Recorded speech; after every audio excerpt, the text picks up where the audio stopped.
All right, Brian, in part three of today's show here in the Irish Breakdown podcast brought to you by FanDuel, we are talking Notre Dame's offense. We just broke down keys to victory for the team as a whole. Now we're going to get a little bit more into the weeds and talk this offense specifically. This is a big week for the Notre Dame offense, Trev. Honestly, this is going to sound a bit hyperbolic, but if they don't play well this week, and I don't mean they got to go out and score 50 on Pitt. If they don't play well, just good football. Line's got to be solid. CJ's got to play well, receivers, all that. I'm going to be a little bit nervous about where this offense is going into the postseason. Because honestly, I don't care what they do the next two games offensively. I don't. They could go score 60 each of the next two games and be nice and fun to watch, but it's not going to be like, okay, the offense is right. Syracuse's defense is a hot mess. Their team is a hot mess. Stanford's defense is not very good. And Notre Dame has dominated in recent years. This is the game where the offense is playing a defense that's going to be very aggressive, very multiple. They're going to throw a lot of different looks at you. They're going to bring pressures from all over. They're going to bring corner fire, safety blitzes, linebacker blitzes, twists, stunts, run stunts. They're going to show all, they're going to show all blitz and drop 8. They're going to blitz from depth. They're going to do things to try to confuse you up front, and they're going to try to do things to confuse the quarterback. They're going to try to create negatives. They love generating tackles for loss. That's why they're top 10 in the country almost every year in tackles for loss and sacks. They're going to try to create a heck of a lot of pressure on you and force you into a bunch of negatives. Negatives can be minus yard care, minus rushes. It could be incompletions. It could be turnovers. They're going to, sacks. They're going to try to create a lot of those negative plays. And if the Notre Dame offense can't handle Pitt, then I'm going to wonder, how are they going to handle Ohio State? How are they going to handle Georgia? How are they going to handle Alabama? How are they going to handle Indiana?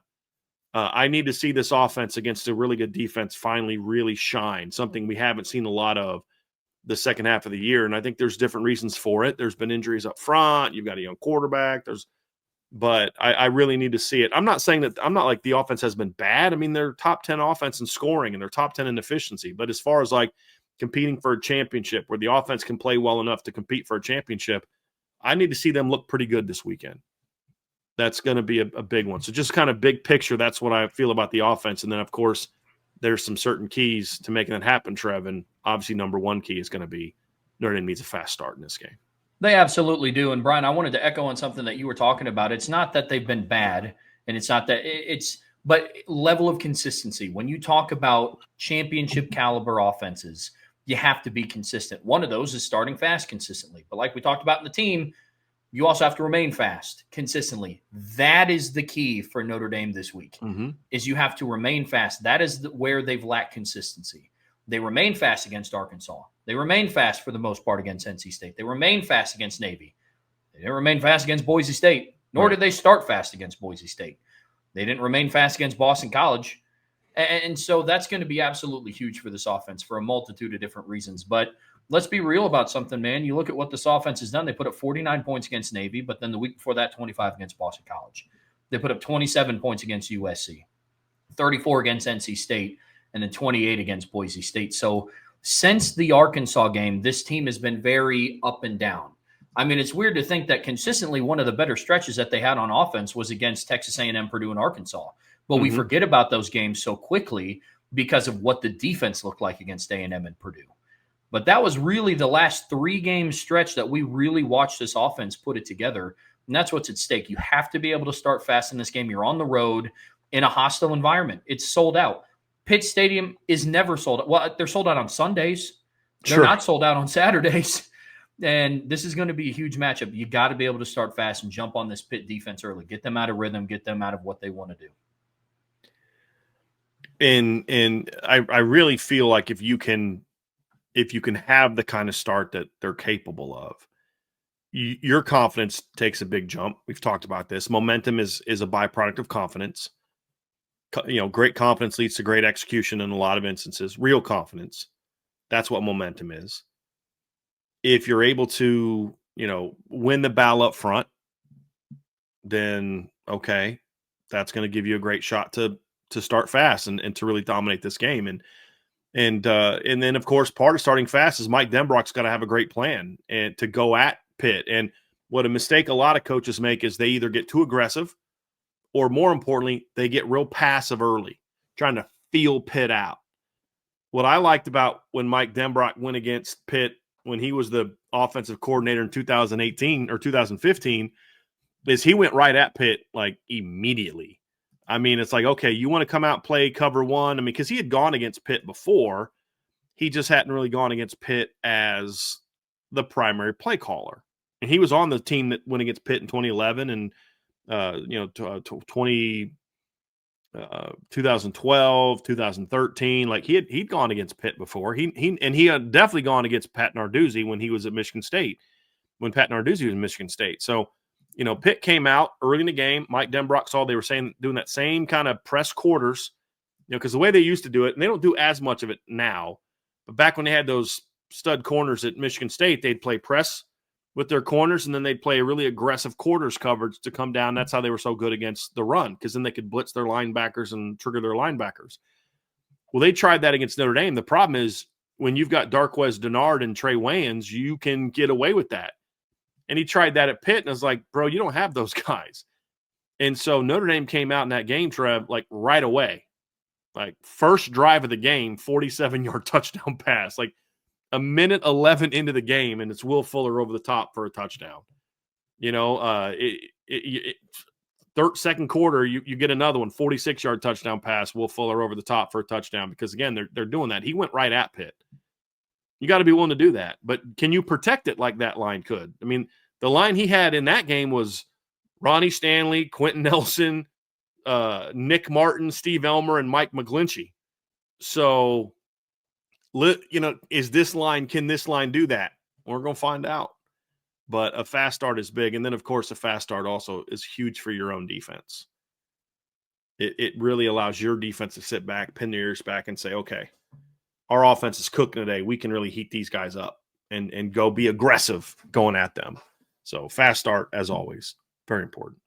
Well, if they're able to start fast, one of the ways that they're going to be able to do that is being able to remain balanced. Look, Pitt has one of the best rush defenses in the country. They rank third in the nation in rushing yards allowed per game and first in the country in yards per attempt allowed per game.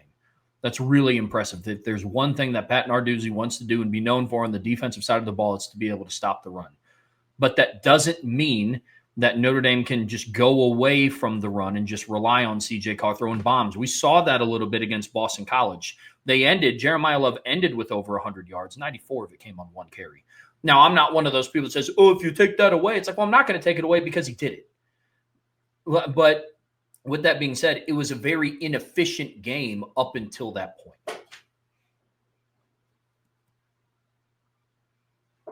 But that's why you keep at it, though. Yep.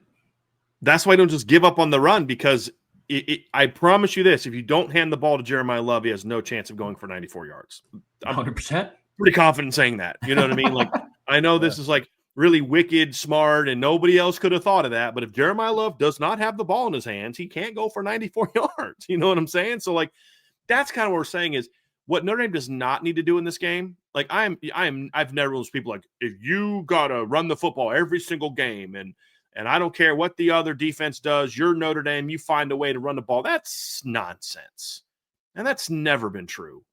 I could go to every great Notre Dame team ever and give you examples of games where they couldn't run the football because the other team said, we're just not going to let you run the football today. A good team can make you not be able to run the football effectively. So I'm not saying, when I talk about balance, Trev, it's not even saying like they got to run for $175 and throw for $255. That's not what I'm talking about. What you can't do is just abandon the run game. What you have to do is you have to find ways to go at Pitt. Find some things to take advantage of. Sometimes that can mean you come out early and you throw a few over their head and they connect, and all of a sudden Pitt's got some tough choices to make. Like, do you want to die this way or do you want to die that way?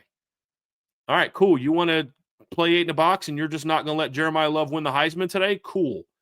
We're going to have Malachi Fields set a receiving record, or we're going to have Jordan Faison catch 10, or Will Pauling's going to have 4 for $120.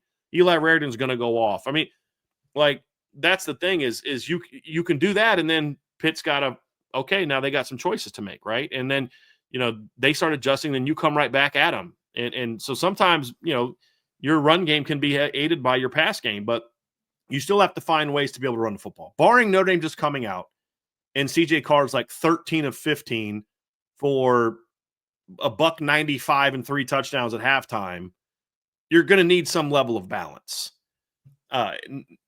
Not 50% carries, first attempts, 50% yards. It's just they have to be willing to respect it, because if they think that you're just giving up on the run, then that allows them to defend the pass more effectively. You have to find ways to gash them, because you're probably not going to have a highly efficient run game against Pitt. Like, you're probably not going to be 60+% efficiency. If they are, they're going to absolutely annihilate Pitt. Like, this will be a 40-point win. If Notre Dame's around 60+% efficiency in this game will be over by halftime. It's highly unlikely. But give me a couple gash runs. Navy's a perfect example. Navy was not going to let Notre Dame run the football for a bunch of yards, but guess what? They still ran for over 200 yards. Why? Jeremiah Love made that Herculean play, but then also 3rd and 7, you run a quick little dart play, a little quick zone play. Jeremiah gets upfield. Gerby's blocking a guy. Jeremiah kind of spins off of it, goes for 16. Move the chains. Where they know, like, look, man, we just can't sit back there and drop 8 on 3rd and 9, because they'll run the ball up the middle to Jeremiah Love, and he can make us pay for it. So there just has to be a little bit, and balance also includes within the pass game. It can't just be a bunch of bombs. You need some quick games. You need some chain movers. You need some early down, let's get some positive yards plays, whether it's screen game, whether it's the swing stuff, whether it's the running back out of the backfield, whether it's the mesh concepts, whatever it is. You've got to find some stuff that allows you to attack all levels of the field also. You're just not going to, win this game the way you need to by just hitting 4 bombs, because here's the thing. If you throw for 4 touchdown passes that are 50 yards each, you've got 200 yards and 28 points. May need more than 28 points. You know what I mean? Like, it's what are you doing in between those plays, those big plays? It's going to be important. That's the difference between a 30, 40-point win and a 7-point win, or a 3-point win, or a loss. Is, and the more times you throw it, the more chances there are that something bad happens. So I just need to see a commitment from Notre Dame to say, we're not going to abandon running the football. Now, if Notre Dame can come out and just dominate on the run with the ground game, great. That's awesome. And then still hit some plays in the pass game. But if Pitt's game plan is what I think it's going to be, I just need you to not abandon running the football. And I don't think Mike Denbrock is that kind of guy, but we still need to talk about it. And then you got to execute it well enough to then go out and have some of that success. Yeah, no, Pitt's going to do everything that they can to make Notre Dame one-dimensional. Notre Dame can't help them in that effort.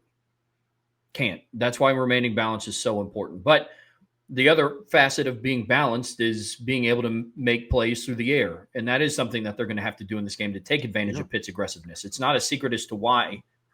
Go ahead. Were you going to move on to point number 3? Yeah. Another thing I was just quickly going to say is, the more willing you are to run the ball, the more you force their linebackers to come down, the more you are going to then have some big play opportunities behind them also. Because if Kyle Lewis is going to be looking for, Lewis is going to be looking for his own highlight reel moments, trying to hit Jeremiah Love. Get him a little bit, but like somebody in the chat, play action all day. Well, play action doesn't work if you're not running the football. If they don't think if they're like, hey, they're going to run the football, then they're not biting on a play action. You know what I mean? If you have a concerted effort to say, hey, we're going to be willing to run the football against you guys. And then the other final piece of that too is, you need a much better designed run game plan than what we've seen in the last few weeks, where it's just mid-zone, outside zone, inside zone, duo. Like, give me a pin and pull. Give me something to try to crease this defense. I want to see a better designed run game plan against Pitt than we've seen in recent weeks as well.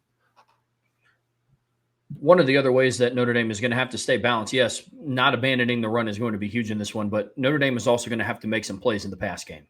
And in order to do that, this offensive line is going to have to protect CJ Carr. Now, you said something about in 2015, they don't have, Ronnie Stanley and Quentin Nelson and Nick Martin and Steve Elmer and Mike McGlinchey. Maybe so. And I agree. I don't know if there's anybody on this offensive line this year that's playing at the level of what Ronnie Stanley was in 2015 or what Quentin Nelson was in 2015. But there's no offensive line in college football as good as the way that his unit played in 2015, especially late in the year. So you're absolutely correct.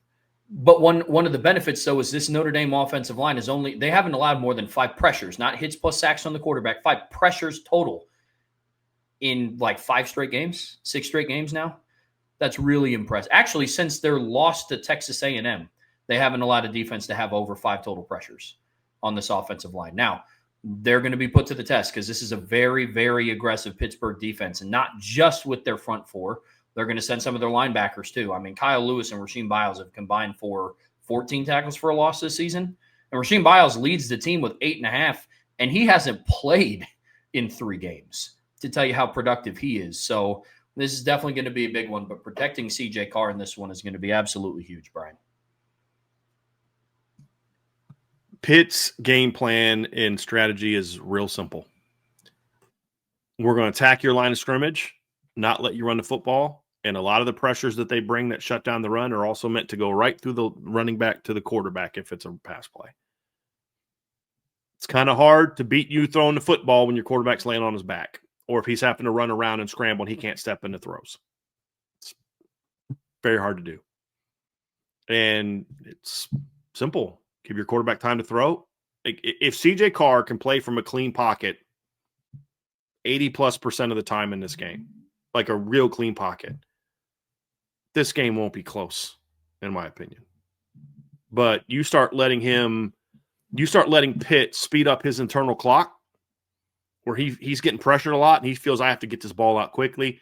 That's when you make mistakes throwing an out cut and it gets undercut and picked off, maybe run back to the house. That's when you rush a ball and you throw a ball before a guy's out of the break and it sails past him and gets picked off by a safety. That's when you start rushing your mechanics and balls get tipped in the air and picked off. That's when you start rushing your mechanics and just simple things like you miss a receiver. Guy's open, but you couldn't get to him because you were kind of everything in your head was sped up. So you locked on that first read and you missed that open route on the backside. That's how you slow down this offense, is get CJ Carr out of rhythm. That's what Pitt's going to do. This isn't rocket science. It's not like, oh my gosh, I need to call Mike Denbrock and make sure he knows. He knows. Believe me, he knows. But can you be sound in your protections? This is going to be a huge test for the offensive line, because this Pitt team is going to slant and twist and stunt all game long. They had problems with that against Navy.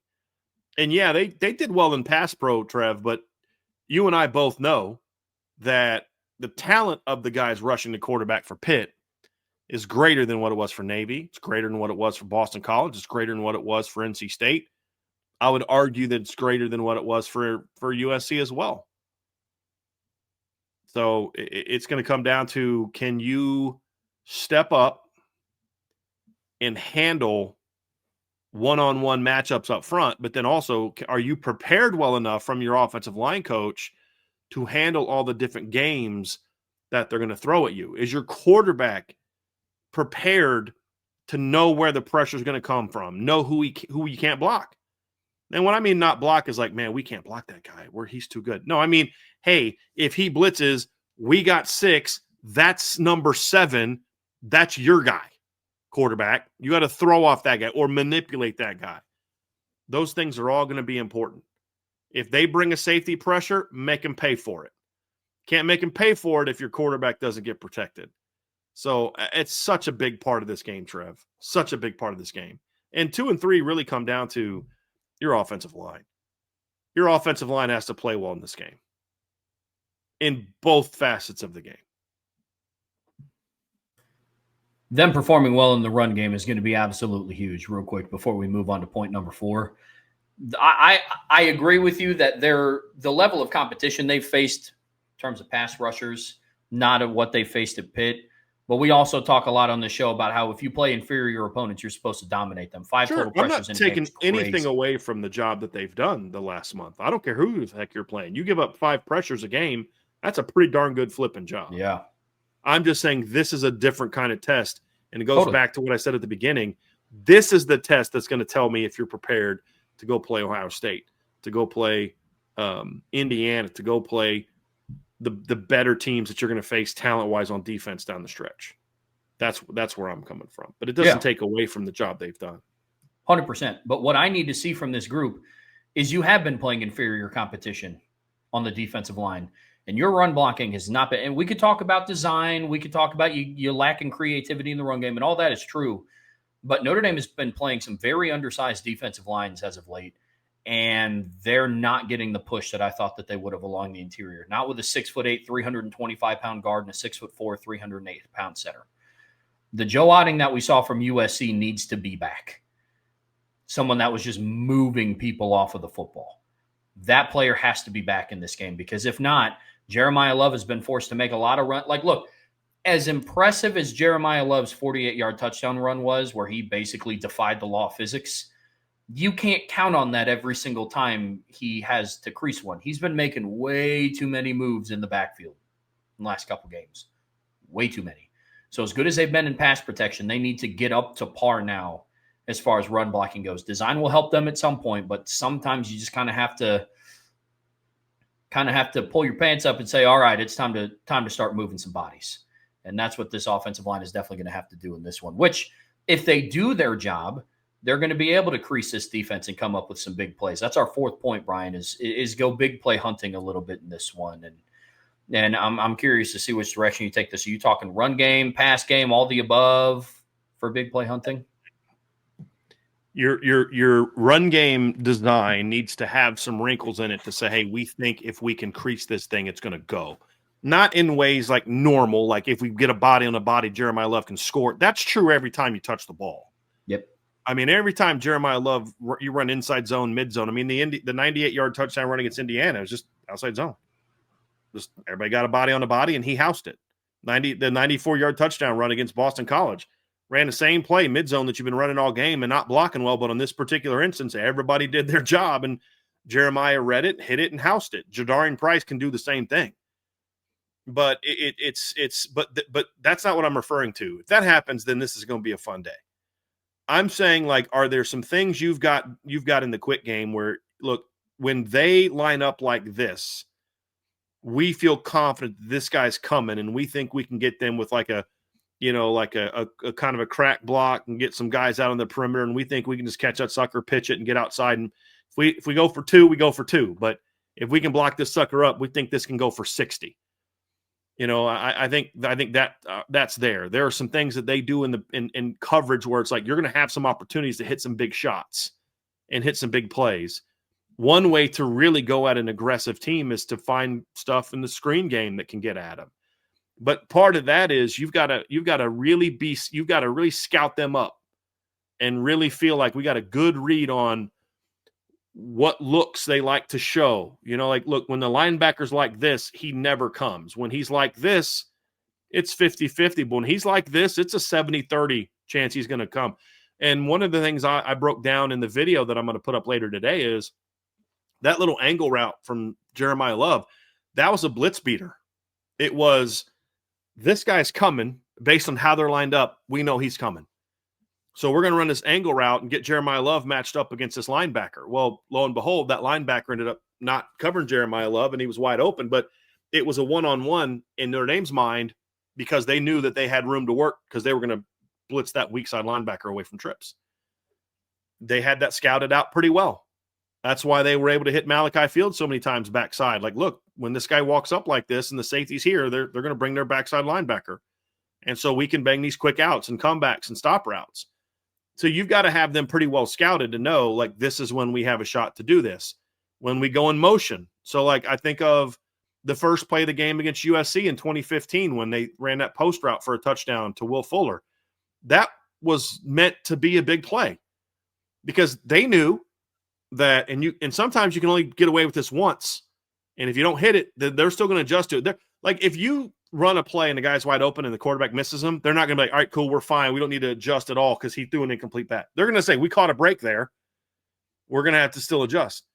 First play of the game. So it was a simple motion. They knew that if they went out of 11 personnel, if they just went motion across, that they were going to roll their coverage down and leave Will Fuller one-on-one with Adoree Jackson. Notre Dame knew that. And it was a reaction to motion as opposed to just lining up in that alignment. So they motion it, and they knew if they do this a certain way, we're going to have that shot. He went for it. First play of the game, 75-yard touchdown. Like hey, if they're doing this, then we have this. If we think we're going to get boundary man with a weak side blitz, maybe we run Jeremiah Love up the wheel, and it doesn't have to be a bomb. Just hit that sucker at 7 yards, and everybody's chasing them. Like, so that's what I mean too, Trev. It's look for ways to hit those big plays. Look for things schematically that gash them. Because if you can hit some big plays early, that not only allows you to move the ball and get points, obviously, but now Pitt's got to really rethink what they're doing. And anytime that your early success can get a team out of what they thought they could do, that's when you really roll. You take them out of your game. And so I think if they can go big play hunting early, get some big plays, run game, screen game, pass game, I don't care. Get Pitt on their heels a little bit. That's how you can really go at Pitt. Because the reality is, Trevor, this is not a real big Pitt football team. Like it's not. And that's part of the reason that they're very athletic, though. But part of the reason they're so aggressive with how they come at you is because they kind of have to be. They don't really have a lot of choice. I mean, you just look at their stud linebackers, right? I mean, Kyle Lewis is what? It's like 6'1", 2 something. 220. I don't know if Biles is going to play again. He's 220. Braylon Lovelace is 220. Their linebackers aren't real big guys. You look at their D tackles and number 95, really good football player, 6'2", 280. Really good football player, but he's 6'2", 280. You look at a lot of the guys that play for him. Sean Fitzsimmons plays a lot for him, 6'3", 295. He's one of their bigger guys. So, and like a good coaching staff, they know, like, we know who we are. We know what we can and can't get away with. We know we can't go out there against Notre Dame in two gap. And you know what I mean? Like, we know we can't go into this game and say, okay, nose tackles, we need you to occupy both A gaps, against this Notre Dame team. We're going to play some old school Georgia football. You know what I mean? Like, they know they can't do that. And so you've got to be able to say, okay, how do you go at it? How do you attack it? And if you can get them off of what they want to do, Nick James is another stud interior guy for him, 6'2", 280. Their edge player, Jimmy Scott, he's one of their bigger linemen, like bulky wise. He's 6'3", 260. That's their big end. This is not a real big defense. So if you can get them on their heels because you hit them with some big plays, and some of this is use motion shifts, get them going this way. Like if you just line up against Pitt all day and do these little quick, simple motions, they're going to pin their ears back and come at you. Do some stuff where the eye discipline of the linebackers is the eyes of the linebackers are doing this pre-snap and post-snap. Like run some mesh stuff where they may turn a guy loose because they've got to communicate. Run some post-snap switch stuff against Pitt. Run some wheels out of the backfield. Use Eli Raridan to do those little quick motions, and instead of him, kind of just going on an under route, have him kind of go up the wheel. They're going to turn him loose. So it's not just normal read and throw the ball deep, which could happen, but it's also have 4, 5, 6 different ways where we think, boy, if we get this look, we want to call this play because we think that sucker can go. And if you can hit those and then get Pitt, and you're already going to have some other things that might go, you get Pitt on their heels a little bit, especially if your defense is doing some things early in the game, that's when now we're going to punish them with the ground game. Because now they're on their heels a little bit. Now we got them thinking. Now those linebackers can't just pin their ears back and come at us.